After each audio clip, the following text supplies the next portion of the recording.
Hello everyone, welcome back to the channel. तो 10,000 world के new episode में आप सबका स्वागत है। और गाइज, हमने इसके प्रीवियस एपिसोड को भी लॉन्ग फॉर्म में अपलोड किया है, उसे नहीं देखा तो देख लेना। और मार्शल मास्टर को भी कल रात को अपलोड किया था, तो उसे भी देख लेना। तो फिर चलिए बिना किसी देरी के अब 10,000 वर्ल्ड के न्यू एपिसोड को स्टार्ट करते हैं। तो एपिसोड के स्टार्टिंग में हम थंडर ड्रैगन लेलोंग को देखते हैं, जो कहने लगे थे, वैसे मैं पूरी तरीके से गारंटी तो नहीं दे सकता कि सब खतरे को रोक लूंगा, बट यहाँ से रहने से तो अच्छा है कि हम जाकर क्यों ना उसी जगह पे देखें। इतना कहते हुए हम देखते वहाँ पे थंडर ड्रैगन लेलोंग वापस से चले गए थे, क्योंकि वहाँ पे गुआन आ गया था, जहाँ पे वो कहने लगता है, मैंने पैलेस मास्टर को सब कुछ बता दिया है और उन्होंने कहा है कि तुम जा सकते हो उस जगह पे। जिसे सुन के हम देखते हैं एकदम से वहाँ पे साउटियान आते हुए कहने लगता है, सीनियर ब्रदर गुआन, क्या यहाँ पे हॉल मास्टर हमारे लिए कोई बैकअप सेंड करेंगे? मतलब कि कोई गॉड एम्पर रिलम के लोग जो हमें प्रोटेक्ट कर पाए उस जगह पे। जिसे सुन के हम देखते हैं दूसरी तरफ वहाँ पे थंडर ड्रैगन लेलोंग कहने लगते हैं, अरे बेवकूफ, वैसे भी उस जगह पे किसी को भी जाने की जरूरत नहीं। मुझे जहाँ तक पता है कि पैलेस मास्टर के पास में ऐसी एबिलिटी है कि वो बहुत ही आसानी से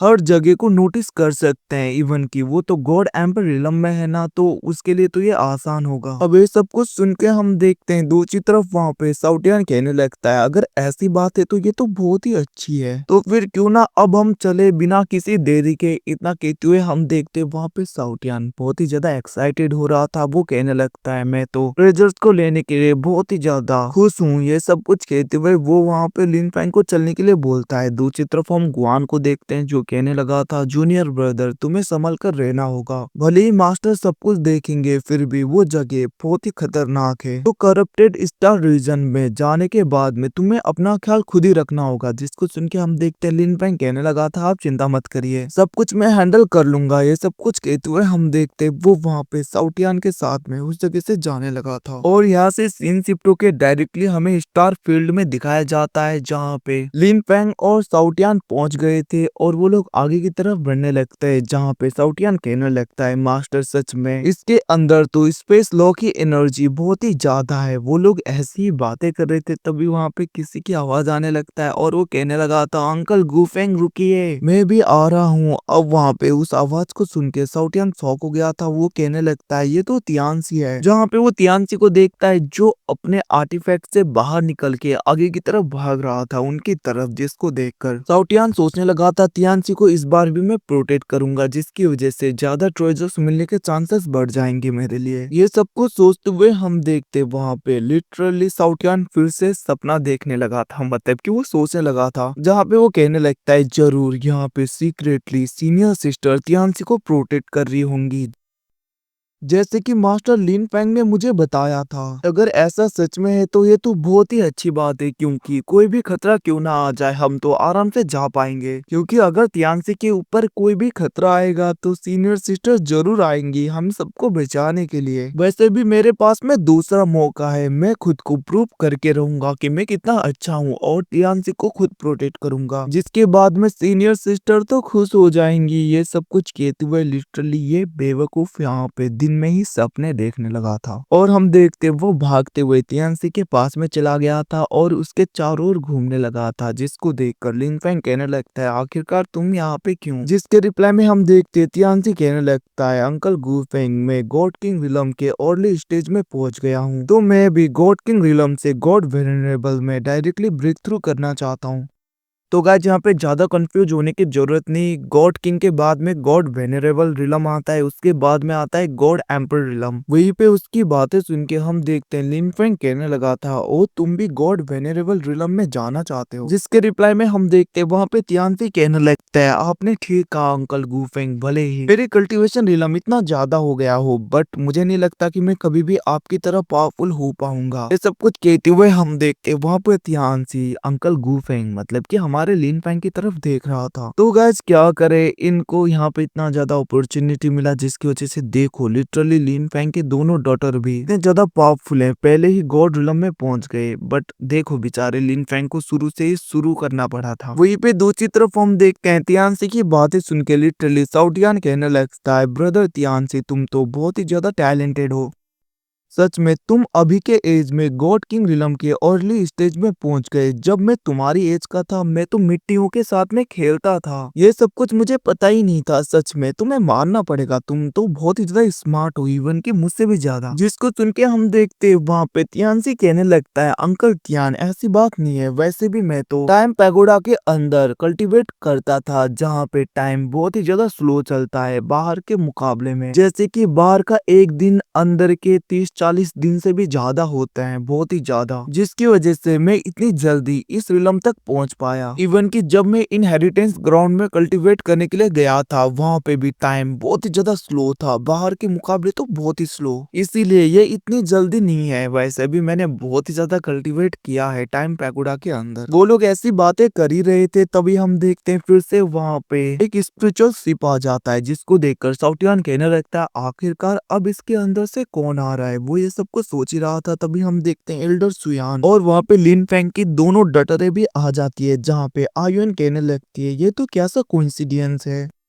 ब्रदर तियानसी, तुम भी गॉड किंग रिलम के अर्ली स्टेज में पहुंच गए। हम लोगों ने भी गॉड किंग रिलम में ब्रेक थ्रू कर लिया और हम भी गॉड किंग रिलम के अर्ली स्टेज में पहुंच गए हैं। ये सब कुछ कहते हुए वो लोग बढ़ रहे थे आगे। तो गाइस क्या बताऊं, यहाँ पे लिन फैन का कल्टीवेशन अभी के लिए गॉड किंग रिलम के 8th या 9th लेयर में है। और देखो इसकी डटरे भी अब यहाँ पे गॉड किंग रिलम के अर्ली स्टेज में पहुंच गई। लिटरली इसकी तो क्या इज्जत ही रह गई यार। फिर भी रहने दो, क्या करे, इनको ज्यादा अपॉर्चुनिटी मिला था ना, तो इसलिए ये लोग इतनी जल्दी इस रिलम में पहुंच गए। वहीं पे दूसरी तरफ हम साउटियान को देखते हैं जो कहने लगा था, सच में दोनों प्रिंसेस आयुन और जियायुन तुम तो बहुत ही ज्यादा टैलेंटेड हो, क्योंकि इतनी छोटी उम्र में तुम लोग भी गॉड किंग रिलम के अर्ली स्टेज में पहुंच गए। इवन की मैं भी खुद अभी गॉड किंग रिलम में हूँ, मानना पड़ेगा। तुम दोनों ने तो अपने अंकल को ही टच कर लिया, मतलब कि मेरे कल्टीवेशन रिलम में पहुंच गए तुम लोग भी। जिसे सुन के आयुन कहने लगती है, तुम्हें तो पता है कैसे बातें करना है चिड़िया तियान। इतना कहते हुए हम देखते वहाँ पे आयुन साउटियान को जोर से पकड़ने वाली थी, बट साउटियान वहाँ पे बचते हुए जियायुन के पास में चला गया था, मतलब कि उसके सीनियर सिस्टर के पास में, जहाँ पे आयुन अपना मुंह बनाते हुए आगे बढ़ने लगी थी। वहीं पे लिन फैंग उन दोनों को देखकर कहने लगता है, ओ तो तुम दोनों भी अब इस जगह पे ट्रेनिंग करने के लिए आए हो। जिसके रिप्लाई में हम देखते हैं वहाँ पे जियाओ यून और आयुन कहने लगते हैं, अंकल गूफिंग आपने ठीक कहा, क्योंकि हमारी कल्टीवेशन भी अटक गई है, तो हमें भी इसी अपॉर्चुनिटी का फायदा उठा के अपनी कल्टीवेशन को रेज करना है, ताकि हम और भी ज्यादा पावरफुल बन जाएं। क्योंकि हम एक बार पावरफुल बन जाएंगे तो हमारे आगे कोई भी टिक नहीं पाएगा और सबको हम बहुत ही आसानी से हरा देंगे। अब उसकी ऐसी बातें सुन के हम देखते हैं वहाँ पे लिन फैंग कहने लगता है, तुमने ठीक कहा, वैसे भी यंग लोगों को, छोटे छोटे बच्चों को तो और भी ज्यादा ट्रेनिंग करनी चाहिए, अपने ट्रेनिंग में ध्यान देना चाहिए, ताकि वो लोग और भी ज्यादा स्ट्रोंगर हो सके। बट याद रखना, मुझसे ज्यादा दूर मत जाना, पास में ही रहना और अपने सीनियर सिस्टर के पास ही रहना, इधर उधर मत जाना, ठीक है ना, क्योंकि यहाँ पे बहुत ही ज्यादा खतरा है। जिसको सुन के हम देखते वहाँ पे आयुन और जियायुन कहने लगते हैं, अंकल गूफिंग आप चिंता मत करिए, वैसे भी हमारे पास में बहुत ही ज्यादा ट्रेजर्स हैं, हमारे ग्रैंडपा के,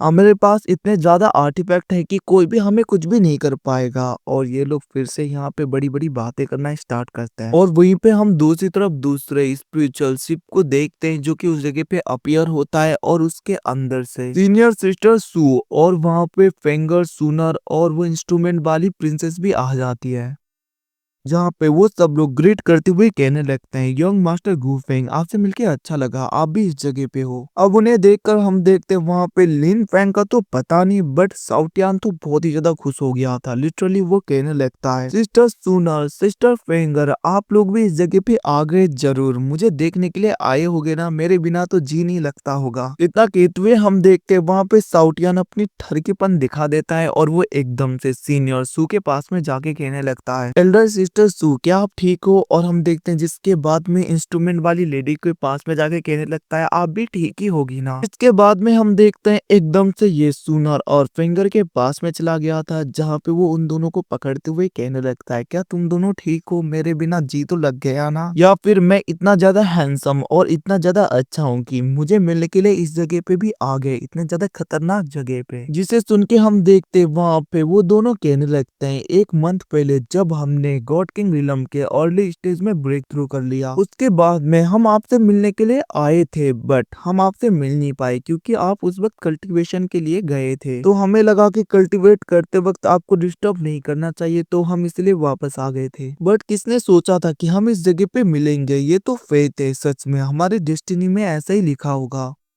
वहीं पे हम देखते हैं साउटियान कहने लगता है, तो फिर आखिरकार आप लोग यहाँ पे क्यों आई हो। जिसके रिप्लाई में हम देखते हैं वो दोनों कहने लगते हैं, हम यहाँ से डायरेक्टली गॉड वेनरेबल रिलम में ब्रेक थ्रू करना चाहते हैं ताकि हम सीक्रेट रिलम में जा सकें। अब उनकी ऐसी बातें सुन के हम देखते हैं दूसरी तरफ वहाँ पे साउटियान कहने लगता है, अगर ऐसी बात है तो आप दोनों चिंता मत करो, वैसे भी मैं और मास्टर भी इसलिए इस जगह पे आए थे, तो फिर क्यों ना हम सब लोग एक ही साथ में ट्रैवल करें, हमारे लिए अच्छा होगा क्योंकि हम साथ में रहेंगे तो खतरा कम होगा। जिसे सुन के हम देखते वहाँ पे सुनर और फेंगर कुछ भी नहीं बोलते, जिसको देखकर साउटियान कहने लगते हैं, क्या हुआ, तुम लोग बात क्यों नहीं कर रही। क्या यहाँ पे कहीं पे तुम्हारे मास्टर ने तुम लोगों को धमकाया डराया तो नहीं। अगर ऐसा है तो मुझे बताओ, मैं अभी जाके उससे बातें करता हूँ। अगर मेरे नाजुक से सुनर और फिंगर को किसी ने कुछ किया होगा तो मैं किसी को छोड़ूंगा नहीं। सच में ये सब कुछ कहते हुए हम देखते वहाँ पे साउटियान गुस्सा हो रहा था, जिसे सुन के हम देखते वहाँ पे इंस्ट्रूमेंट वाली लेडी कहने लगती है, इन सब की जरूरत नहीं। वैसे भी आज यहाँ पे हम जो कुछ भी है ये सब कुछ गूफेंग की वजह से है। अगर योंग मास्टर गूफेंग नहीं होते उस दिन तो हम बचते भी नहीं और हम इस जगह पे होते भी नहीं। तो हमारे पास में आज जो कुछ भी है ये सब कुछ उनकी ही वजह से है। तो ऑफ कोर्स हम आपको जरूर फॉलो करेंगे, आप लोग जहाँ पे जाओगे हम आपके पीछे पीछे आएंगे। जिसे सुन के हम देखते वहाँ पे साउटियान तो बहुत ही ज्यादा खुश हो गया था और वो कहने लगता है, आप लोगों ने ठीक कहा, आप सब लोग मेरे मास्टर को फॉलो करिए। वैसे भी अगर आप लोग हमारे साथ में आओगे तो मैं प्रॉमिस करता हूँ कि जितने भी ट्रेजर्स मिलेंगे, जो कुछ भी मिलेगा, हम सब लोग बांट लेंगे एक दूसरे में। जिसे सुन के हम देखते हैं वो लोग भी खुश हो गए थे। वहीं पे लिन फेंग कहने लगता है, तो फिर ठीक है, हम लोग अब चलते हैं क्योंकि अब हमें चलना चाहिए। इतना कहते हुए हम देखते वहां पे लिन फैंग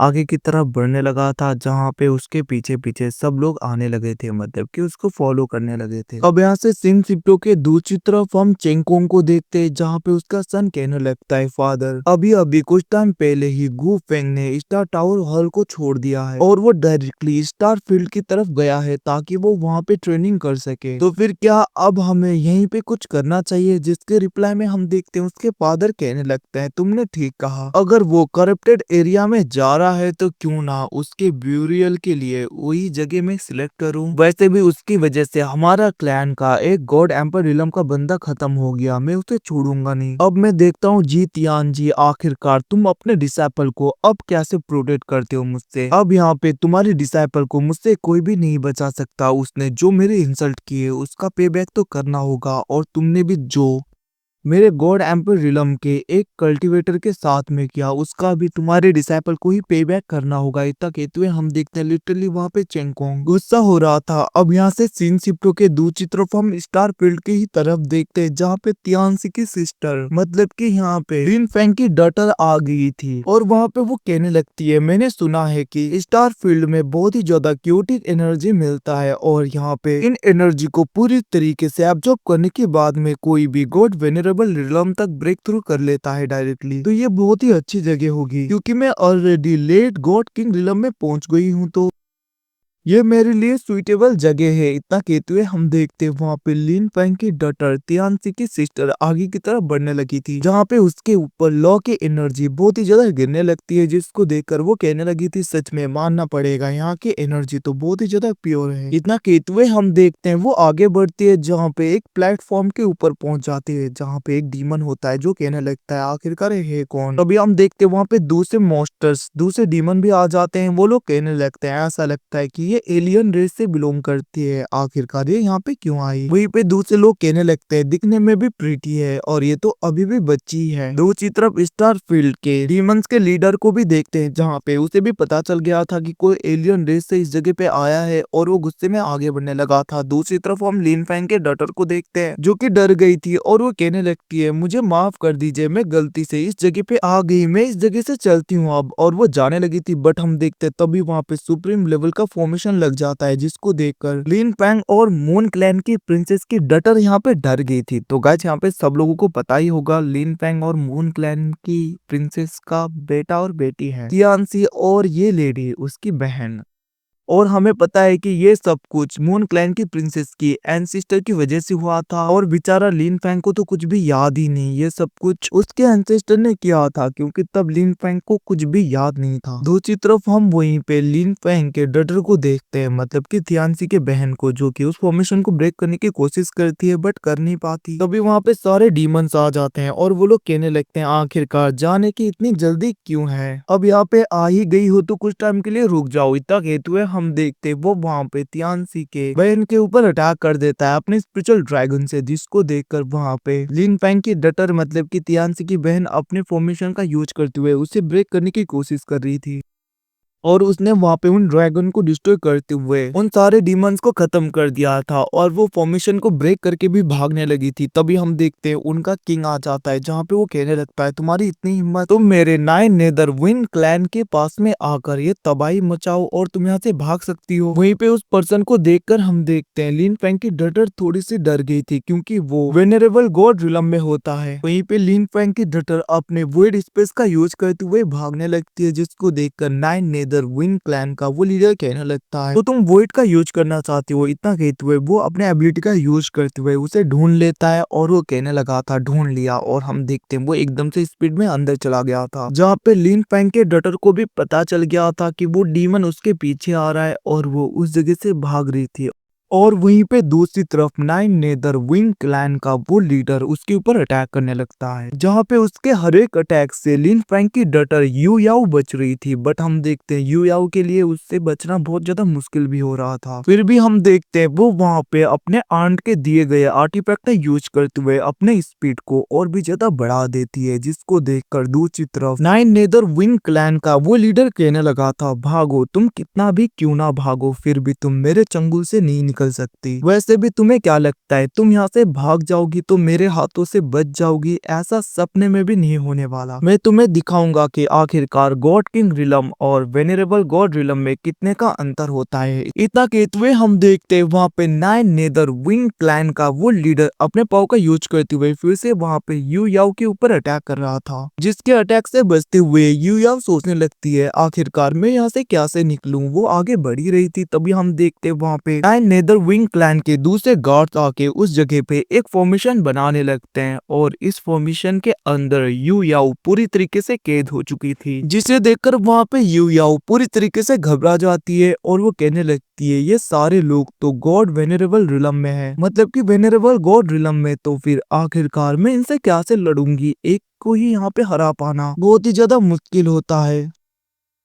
बट यहाँ पे ऐसे तो तीन चार हैं। ये सब कुछ कहते हुए हम देखते हैं बेचारी यू याओ वहाँ पे बहुत ही ज्यादा परेशान हो रही थी। दूसरी तरफ उन लोगों ने उसे पूरी तरीके से कैद कर दिया था, जिसे देखकर यू याओ कहने लगती है मैं इतनी जल्दी हार नहीं मान सकती। इतना कहते हुए हम देखते हैं वहाँ पे यू याओ अपने पूरे स्ट्रेंथ का यूज करते हुए उन बैरियर्स को ब्रेक करने लगी थी। अगर मैं सच बोलूँ तो गाइस सच में यू याओ बहुत ही ज्यादा क्यूट है, बट बेचारे तियानसी के साथ में ठीक नहीं किया, उसे उतना ज्यादा क्यूट क्यों नहीं बनाया इन लोगों ने। खैर छोड़िए, इस बात को साइड रखते हुए हम एपिसोड में आते हैं जहाँ पे हम यू याओ को देखते हैं जो कि अपने पूरे स्ट्रेंथ का यूज कर रही थी, फिर भी वो उन बैरियर्स को ब्रेक नहीं कर पाती। वहीं पे दूसरी तरफ हम नाइन नेदर विंग क्लैन के उस लीडर को देखते हैं जो कि जल्दी से उस जगह पे आते हुए धमकाने लगता है अपने एल्डर्स को। वो कहने लगता है होशियार, अगर उसे थोड़ा भी खरोच आया तो तुम लोगों के लिए ठीक नहीं होगा। वैसे भी इतनी ज्यादा कम उम्र में इतना ज्यादा प्रोग्रेस कर लिया इस लेडी ने, सच में मानना पड़ेगा। इसकी स्ट्रेंथ काफी ज्यादा है और ये बहुत ज्यादा पावरफुल। इसके ब्लड लाइन को देखकर भी मुझे ऐसा लगता है कि ये बहुत ही ज्यादा हायर लेवल के ब्लड लाइन से बिलोंग करती होगी, तो फिर क्यों ना हमारे क्लैन के मेरे ब्लड लाइन को आगे बढ़ाने का काम यही करे। इसे हम ऐसे ही अपने पास में रखेंगे, जब ये बड़ी हो जाएगी तो तब ये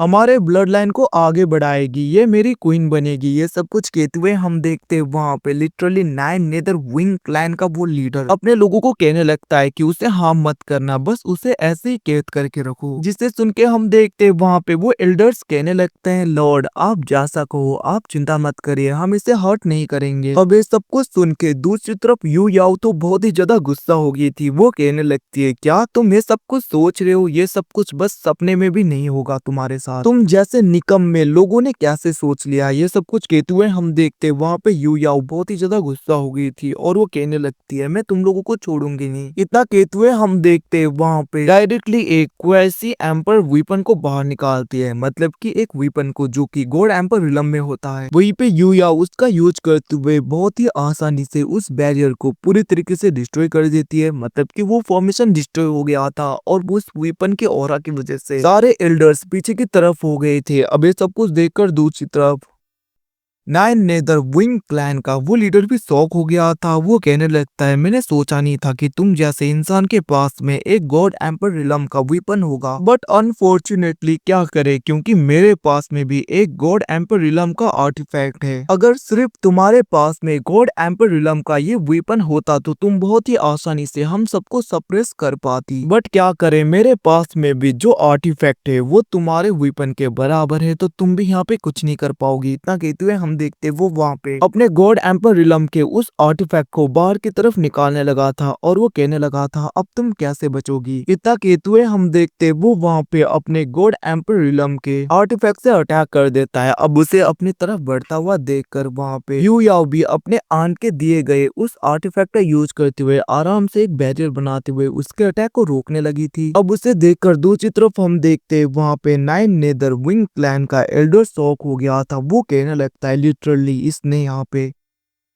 गॉड एम्पर रिलम के वेपन के अटैक को बहुत ही आसानी से रोक दिया और हम देखते हैं तभी उसकी नजर उसके हाथ के ब्रेसलेट पे जाता है, जिसको देखकर वो शॉक हो गया था और वो कहने लगता है मास्टर ये तो एक एम्पर लेवल का वेपन है। जिसे देखकर हम देखते हैं वो पूरी तरीके से शॉक हो गया था। इवन की वहाँ पे नाइन नेदर विंग क्लैन का वो लीडर भी खुश होते हुए कहने लगता है इस लड़की को देखकर ऐसा लगता है कि ये किसी पावरफुल ब्लड लाइन से बिलोंग करती है, क्योंकि इसके पास में एक एम्पर आर्टिफैक्ट है जो कि इतना ज्यादा रियर और इतना ज्यादा पावरफुल माना जाता है कि जो हर किसी के पास में नहीं होता। ऐसा लगता है कि इसके पेरेंट्स बहुत ही ज्यादा पावरफुल गॉड थे जिन लोगों ने इतने ज्यादा रियर ट्रेजर को भी इसको दे दिया। सच में अगर इसके साथ में मेरे बच्चे हो गए तो हमारा क्लैन बहुत ही ज्यादा पावरफुल हो जाएगा और हमारे क्लैन के ब्लड लाइन को कोई हरा भी नहीं पाएगा। ये सब कुछ कहते हुए हम देखते हैं लिटरली वहाँ पे नाइन नेदर विंग क्लैन का वो लीडर तो सपने देखने लगा था दिन में भी, मतलब कि बहुत ही ज्यादा खुश हो रहा था वो।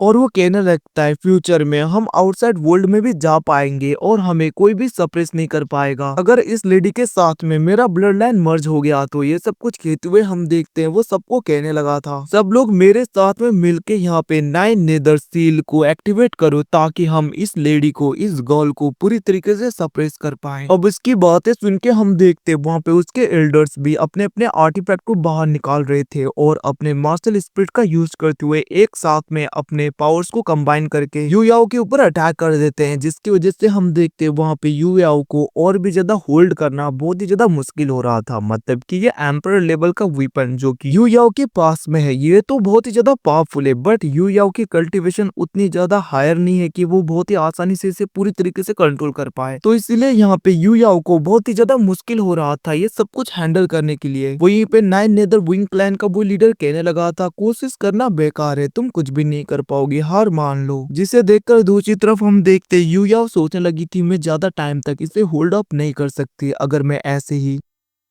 अपने एम्पर वेपन का यूज करती रही तो बहुत ही ज्यादा पावरफुल एनिमी भी और ज्यादा अट्रैक्ट होंगे मेरी तरफ। उसके बाद में यहाँ से निकल पाना मेरे लिए भी बहुत ही ज्यादा मुश्किल हो जाएगा। और इवन कि अभी तक तो मैंने एम्पर वेपन को पूरी तरीके से एक्टिवेट भी नहीं किया, अगर मैं इसको पूरी तरीके से एक्टिवेट कर लूंगी तो डायरेक्टली हेवन के विल से मुझे पनिशमेंट मिलेगा, क्योंकि इस रिलम में एक एम्पर रिलम के पावरफुल वेपन का यूज करना मना है, क्योंकि ये यूनिवर्स ये रिलम अच्छी तरीके से इसे हैंडल भी नहीं कर पाएगा। और अगर मैं अपने एम्पर वेपन के अपने आर्टिफैक्ट का यूज नहीं करूंगी जो आंट ने मुझे दिया था तो फिर यहाँ पे मैं कुछ भी नहीं कर पाऊंगी। इवन कि मैं स्टार फील्ड को अच्छी तरीके से चेकआउट भी नहीं कर पाऊंगी और मेरा ब्रेक थ्रू भी नहीं होगा। इतना कहते हुए वो परेशान हो रही थी, तभी हम देखते हैं दूसरी तरफ वो अटैक और भी ज्यादा स्ट्रॉन्गर होता जाता है और हम देखते हैं वहाँ पे यू याओ का वो बैरियर पूरी तरीके से ब्रेक होने लगता है और वो आर्टिफैक्ट उसकी तरफ बढ़ रहा था। बट तभी हम देखते हैं एकदम से उस जगह पे सब कुछ रुक गया था। टाइम यहाँ पे पूरी तरीके से रुक जाता है, जैसे कि हमारा लीन फैंग टाइम को कंट्रोल करता है। और हम दूसरी तरफ एक पोर्टल को देखते हैं जो कि वॉइड स्पेस से ओपन होता है और उसके अंदर से बहुत ही ज्यादा गार्ड्स आने लगे थे और इन्हें देखकर ऐसा लग रहा था कि ये भी डीमन क्लैन से ही बिलोंग करते हैं, बट ये बहुत ही ज्यादा पावरफुल है क्योंकि इतने ज्यादा आर्मी को लेकर आ पाना हर किसी के दम में तो नहीं है गाइस। जहां तक मुझे लग रहा है जो कोई भी पर्सन है ये बहुत ही ज्यादा पावरफुल है और मुझे जहां तक मेरा शक है ये जरूर यहाँ पे लीन फैंग की सिस्टर हो सकती है, क्योंकि गाइस हम देखते वहां पे पोर्टल के अंदर से एक स्पिरिचुअल शिप को आते हुए जहाँ पे एक लेडी बैठी हुई थी। अगर हम ध्यान से देखें तो लिटरली इसको देखकर मुझे ऐसा लग रहा है कि ये लीन फैंग की सिस्टर है, बट गाइस हम कुछ भी नहीं बोल सकते, ये तो कुछ टाइम में आप सबको पता चल जाएगा। अब हम देखते वहां पे उस स्पेसशिप के अंदर जो लेडी थी वो कहने लगती है रुक जाओ, आखिरकार ये लोग है कौन, जिसके रिप्लाई में हम देखते वहां पे डीमन क्लैन का एक बंदा कहने लगता है योंग मास्टर। इन लोगों को देखकर ऐसा लगता है कि ये सब लोग नाइन नेदर विंग क्लैन से बिलोंग करते हैं। आखिरकार आपने इस जगह पे हमें क्यों लिया। हम देखते वहां पे वो लेडी कहने लगती है मुझे पता नहीं ऐसा क्यों लग रहा है कि जो ये छोटी बच्ची है इससे मैं बहुत ही ज्यादा फैमिलियर हूँ, मेरा अपना सा लग रहा है इसको देखकर, ये सब कुछ वो कहने लगती है। वहीं पे दूसरी तरफ हम यूयाओ को देखते हैं जो कि पूरी तरीके से नाकामयाब हो जाती है उसके अटैक को रोकने में, मतलब कि उन लोगों के अटैक को रोकने में, और वो पीछे की तरफ होने लगी थी। और हम देखते वहां पे नाइन नेदर विंग क्लैन का वो लीडर कहने लगता है अब मैं देखता हूँ कि तुम्हें कौन बचाता है। इतना कहते हुए हम देखते हैं लिटरली वो अपने मार्शल स्पिरिट का यूज करते हुए डायरेक्टली यूयाओ के ऊपर अटैक कर देता है और हम देखते हैं वो अटैक उसे लगने वाला था। दूसरी तरफ यूयाओ तो बहुत ज्यादा डर जाती है, बट हम देखते तभी वहां पे असुरा सोर्ड स्लैश अटैक आता है, मतलब कि असुरा सोर्ड आता है जो कि उसके स्पिरिचुअल अवतार को डिस्ट्रॉय कर देता है। तो गाइज यहाँ पे आप लोग समझ गए होंगे ये लेडी और कोई नहीं लीन फैंग की सिस्टर है जिसको कि असुरा क्लैन के मास्टर ने ले लिया था उस वक्त ताकि वो इसे और भी ज्यादा स्ट्रॉन्ग बना सके। अब हम देखते वहां पे नाइन नेदर विंग क्लैन का वो लीडर घबरा गया था और वो कहने लगता है ये तो असुरा क्लैन का सोर्ड है। और गाइज हम देखते हैं लिटरली यहाँ पे असुरा सोर्ड ने इस बंदे के क्वासी रिलम के आर्टिफैक्ट को पूरी तरीके से डिस्ट्रॉय कर दिया था, जिसको देखकर नाइन नेदर विंग क्लैन का वो लीडर कहने लगता है मेरा क्वासी एम्पर रिलम का आर्टिफैक्ट, और वो बेचारा वहां पे चिल्लाता रह जाता है। वहीं पे दूसरी तरफ इतने ज्यादा खतरनाक एनर्जी को देखकर यूयाओ भी डर गई थी। वो कहने लगती है ये तो बहुत ही ज्यादा पावरफुल पर्सन की ऑरा है, सबसे पहले मुझे इस जगह पे छुप जाना चाहिए। इतना कहते हुए हम देखते वो वहां पे आर्टिफैक्ट के अंदर चली गई थी, छुप गई थी, क्योंकि यहाँ पे बेचारी यूयाओ को तो लग रहा था कि कोई दुश्मन है जो कि इन लोगों के ऊपर अटैक करने के लिए आ गया बीच में और उसे भी ये आर्टिफैक्ट चाहिए इसका। वहीं पे दूसरी तरफ हम देखते वहां पे नाइन नेदर विंग क्लैन का वो लीडर कहने लगता है आखिरकार असुरा क्लैन से कौन आया है यहाँ पे, इसकी हिम्मत हुई है हमारे इलाके में आके ये सब कुछ करने की। तभी हम देखते वहां पे सिनर आगे की तरफ आने लगी थी। तो गाइज अभी तक इन गधों ने यहाँ पे सिनर का मुंह नहीं दिखाया है, हम देखते हैं सिर्फ उसके बॉडी को, मतलब कि उसके मुंह को अभी भी हम नहीं देख पाते। वो कहने लगती है तुम्हें लगता है कि तुम हमें धमकी देने के लायक हो गए हो। इतना कहते हुए हम देखते वहां पे सिनर अपने आर्टिफैक्ट से एक असुरा अवतार को पूरी तरीके से बनाती है और वो कहने लगती है इन सबको खत्म करो विदाउट एनी मर्सी। अब ये सब कुछ सुन के हम देखते लिटरली वहां पे वो डीमन का अवतार बहुत ही ज्यादा गुस्से में उन लोगों के ऊपर अटैक करने के लिए तैयार हो गया था, जिसे देखकर literally nine nether wing clan के लोगों की तो हालत टाइट हो गई थी। उनका लीडर कहने लगता है जल्दी से यहाँ से भागो, और हम देखते वो लोग जाने लगते हैं, बट वो स्पिरिचुअल अवतार अपने पावर का यूज करते हुए डीमनिक जंजीरों का यूज करके उन सबके ऊपर अटैक कर देता है। और हम देखते वहां पे वो जंजीरें उन सबके पीछे जा रहे थे और हम देखते हैं बस उन जंजीरों के अटैक से वहां पे नाइन नेदर विंग क्लैन के एल्डर तो खत्म हो रहे थे। लिटरली इतना ज्यादा पावरफुल अवतार था ये बस अपने जंजीरों की हेल्प से ही बहुत ही आसानी से यहाँ पे वेनरेबल गॉड रिलम के लोगों को खत्म कर रहा था। अब ये सब कुछ देखकर दूसरी तरफ वहाँ पे नाइन नेदर सेट का वो बंदा तो बहुत ही ज्यादा डर जाता है और वहां से वो आगे की तरफ स्पीड में भागने लगा था और वो अपने आगे अपने वॉइड स्पेस को ओपन करके भागने ही वाला था, बट हम देखते हैं इस अटैक से ये भी बच नहीं पाता और इसके आर पार जंजीरों का सोड हो जाता है, जहाँ पे वो कहने लगा था मेरे फादर तुम्हें छोड़ेंगे नहीं, तुमने मुझे यहाँ पे डिस्ट्रॉय किया ना, मेरे फादर जरूर बदला लेंगे। ये सब कुछ कहते हुए हम देखते वो वहाँ पे पूरी तरीके से डिस्ट्रॉय होते हुए नीचे गिर गया था। दूसरी तरफ हम यूयाओ को देखते हैं जो कि डर गई थी। वो कहने लगती है कितना ज्यादा पावरफुल अवतार है, कितना ज्यादा पावरफुल पपेट। सच में इस पपेट को देखकर तो मुझे ऐसा लग रहा है कि ये तो यहाँ पे गॉड एम्पर इलम का पपेट होगा। ये सब कुछ कहते हुए लिटरली छोटी सी यूयाओ तो बहुत ज्यादा डरने लगती है और वो वहाँ पे और भी ज्यादा शॉक हो जाती है क्योंकि जो भी वहाँ पे स्क्रोल था वो एम्पर इलम का था।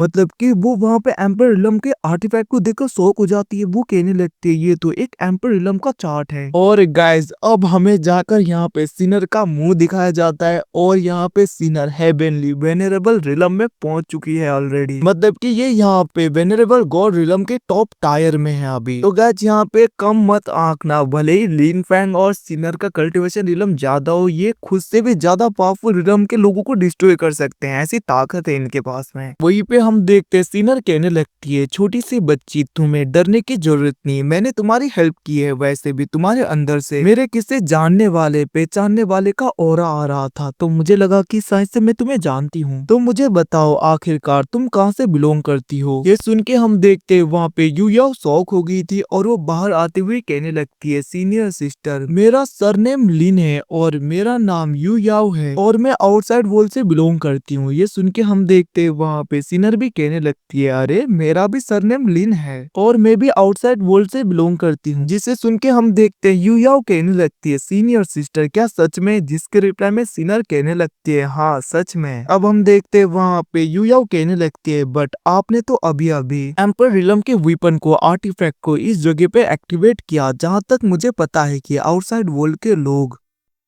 इस जगह पे अपने एम्पर रिलम के वेपन का यूज नहीं कर सकते, तो फिर आखिरकार आपने क्यों किया, आपको तो हेवन से पनिशमेंट मिलेगी अब। जिसके रिप्लाई में हम देखते हैं वहाँ पे सिनर कहने लगती है तुम चिंता मत करो, मेरा हाफ ब्लड लाइन डीमनिक है, मतलब कि मैं ह्यूमन रेस और डीमन रेस दोनों से बिलोंग करती हूँ तो मुझे कुछ भी नहीं होगा। जिसे सुन के हम देखते हैं यूयाओ कहने लगती है ये तो अच्छी बात है। तभी हम देखते हैं सिनर कहने लगी थी आखिरकार तुम्हारे फादर है कौन, क्या वो लोअर रिलम से बिलोंग करते हैं। जिसके रिप्लाई में हम देखते हैं वहाँ पे यूयाओ कहने लगती है मैं तो डिवाइन रिलम में पैदा हुई थी और जहाँ तक मुझे पता है कि फादर जरूर स्मॉल वर्ल्ड लोअर रिलम से बिलोंग करते होंगे। क्या आप सच में मेरे फादर को जानती हो सिस्टर। अब ये सुन के हम देखते हैं वहाँ पे सिनर कहने लगती है कहीं पे तुम्हारे फादर का नाम लिन फैंग तो नहीं है ना, जो कि गुसिंग कॉन्टिनेंट से बिलोंग करते हैं। अब ये सुन के हम देखते हैं दूसरी तरफ वहाँ पे यूयाओ कहने लगती है आखिरकार आपको कैसे पता चला। इतना बोलने के बाद में वो एकदम से अपना मुंह बंद कर लेती है और वो सोचने लगी थी मुझे अपने फादर के बारे में किसी को बताना नहीं था आउटसाइड वर्ल्ड में। फिर भी हम देखते हैं वो सोचने लगी थी इन्हें देखकर ऐसा लग रहा है कि ये एनिमी नहीं है, ये अच्छी सिस्टर है और ये मेरे फादर को जानती हैं। आखिरकार ऐसा कैसे हो सकता है, ये सब कुछ वो सोच ही रही थी। तभी हम देखते हैं सिनर कहने लगती है मेरा नाम लिन सिनर है और मैं एडॉप्टेड डॉटर हूँ लिन फैंग के फादर की, तो मैं तुम्हारे फादर की सिस्टर हुई और हम दोनों एक साथ में बड़े हुए हैं, तो फिर तुम अपने फादर को देखना चाहोगी। ये देखो इतना कहते हुए वो वहाँ पे लिन फैंग का अपीयरेंस दिखाती है जहाँ पे यूयाओ कहने लगती है अभी तक मैंने अपने फादर को कभी नहीं देखा। और हम देखते हैं वहाँ पे यूयाओ कहने लगती है आप सच में मेरे फादर की सिस्टर हो। इसके रिप्लाई में हम देखते सिनर कहने लगती है हाँ और मैंने कभी सोचा नहीं था मेरे ब्रदर के बच्चे इतने बड़े हो जाएंगे और इवन कि मेरे ब्रदर का कोई बच्चा भी होगा। अब ये सब कुछ देखकर हम देखते हैं वहाँ पे यूयाओ कहने लगती है आंट क्या आपको पता है फादर कहाँ पे है। जिसके रिप्लाई में सिनर कहने लगती है हम दोनों अलग हुए भी बहुत टाइम हो गया तो मुझे भी नहीं पता वो कहाँ पे है, फिर भी कोई बात नहीं तुम मेरे साथ में अपने आंट के क्लैन में नहीं जाओगी। वहाँ पे जाने के बाद में मैं तुम्हें सब कुछ स्टोरीज बताऊंगी उनके। इतना कहते हुए सिनर उसे अपने साथ में ले जाने लगी थी और वो कहने लगती है आखिरकार तुम इस वर्ल्ड में अकेले क्या कर रही हो। इसके रिप्लाई में हम देखते हैं वो कहने लगी थी मैं यहाँ पे अपने ब्रदर को भी ढूंढ रही थी। और जिसके रिप्लाई में हम देखते हैं सिनर कहने लगती है तुम्हारी मदर है कौन। जिसके रिप्लाई में हम देखते हैं वहाँ पे यूयाओ कहने लगती है वो मून क्लैन की लीडर है। जिसे सुन के हम देखते हैं वहाँ पे सिनर शॉक हो जाती है। और गाइस इसी के साथ एपिसोड खत्म। तो थैंक्स फॉर वॉचिंग, कैसा लगा नीचे जरूर बताइएगा। Bye bye, see you.